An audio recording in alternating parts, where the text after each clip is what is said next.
All right, that was Corey, kind of the Catalyst Band. And this is the kind of girl that's been a blessing to us here in Jamaica. She's a well-respected writer, motivational speaker, actress, TV, radio producer. She's so much more. Joan Andrea Hutchinson is with us. I think people still call her the bumphead gal, but that's like over 20 years ago. 25 years ago. I'm not even sure why people in Jamaica are still having that conversation. Good morning, Joan.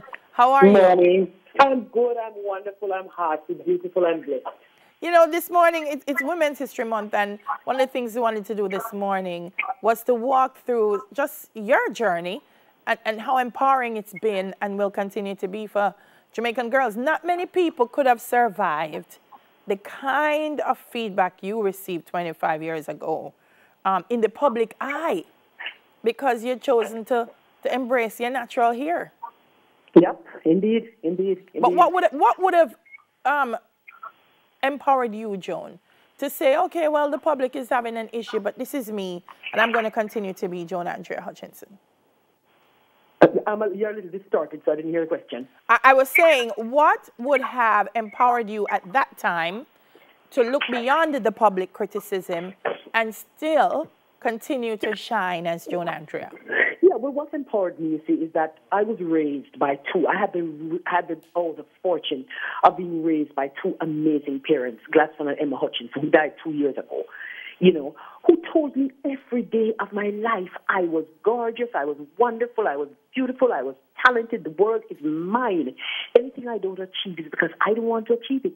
So that's how I was raised. I was raised with this almost, I would say, like a super ego, which said, hey, you can do any and everything. And as the Bible said, through Christ who strengthens me, because, you know, my parents are deeply religious and they passed that on to me. So I'm a praying girl, man. I pray through everything. Pray day and night. Not Sunday morning or Saturday morning. I pray every day, every hour. Yeah. It's also interesting. And every time I hear you say it, I say you're kidding, right? That people would believe that you lack the capacity to speak in standard English. Something that you master, by the way, because they just feel that because you embrace patois, there's some kind of language deficiency. Yeah, you see, people try to put you in pigeonholes, and that's part of my problem daily. I don't belong in boxes. I cannot be boxed. I mean, I've always said, I defy criticism. So, for example, even when I was in my heyday of performing, you know, I had a Rasta man who said to me, boy, you know, I like your performances and things, but boy, I would address you differently. I said, what you mean? Because you have on pretty clothes, and no, you have to wear some African threads and wrap up your head and call shell and wear your slippers. No. All of that is wonderful, but I don't belong in a box.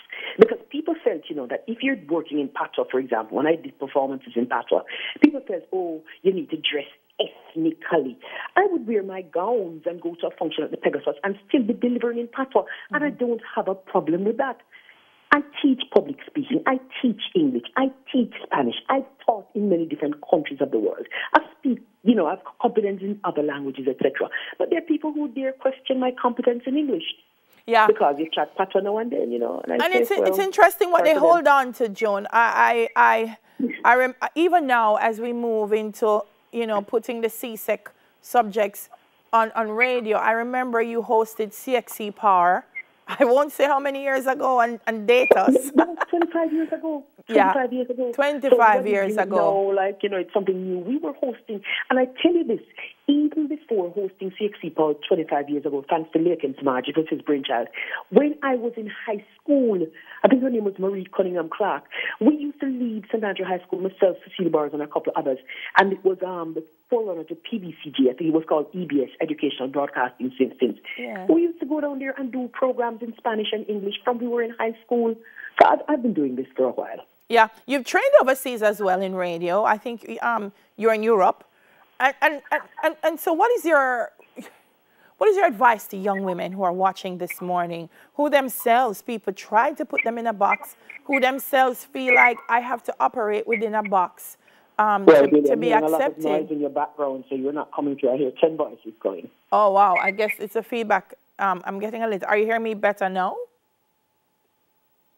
Okay, that's better. Just that I hear a technical TV in the background. It was coming through. Oh, all right. No, I was saying, what is your advice to young women who people try to put in a box and who try to limit what they can become? Right. I didn't fully hear the question, but I think you said what was my advice to young women. My advice to people is to look in the mirror, get a good mirror, clean off the mirror, stand in front of that mirror and look at that person in the mirror. You've got to fall in love with that person before you can ask the world to fall in love with that person, before you can ask the world to buy into that person. You need to look at me, you see me, Delia? Me like me think me nice. I think I am wonderful. I said to somebody jokingly, I said, listen, if I meet me out the street, I would want to marry me. Mm-hmm. Because I think I work at being a good person. I try very hard to be a good person. My integrity is intact. I'm a kind person. I'm a decent person. Those things matter. They think those things matter less than what you look like, you know, and people need to fall in love with self. And also I think we just need to be kinder to ourselves and kinder to other people. Yeah. Decades later, we still have to have a conversation in Jamaica about Miss Lou and actually respecting Miss Lou. I know you have that struggle almost every day. But Joan, there are a lot of young women that are inspired by you.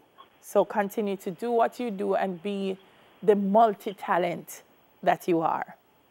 Good man. Thank you very much. And thank you for being a powerhouse, Delia. I mean, women look up to you. I look up to you. I mean, you're contemporaries, but Delia, I look up to you. I respect you tons. So continue doing what you're doing. All right, Joan, bless you. Joan Andrea Hutchinson, cultural ambassador, broadcaster, motivational speaker. Listen, she needs a book. Still to come, 2 brothers and a Spicy Hill restaurant. News in 5 is next.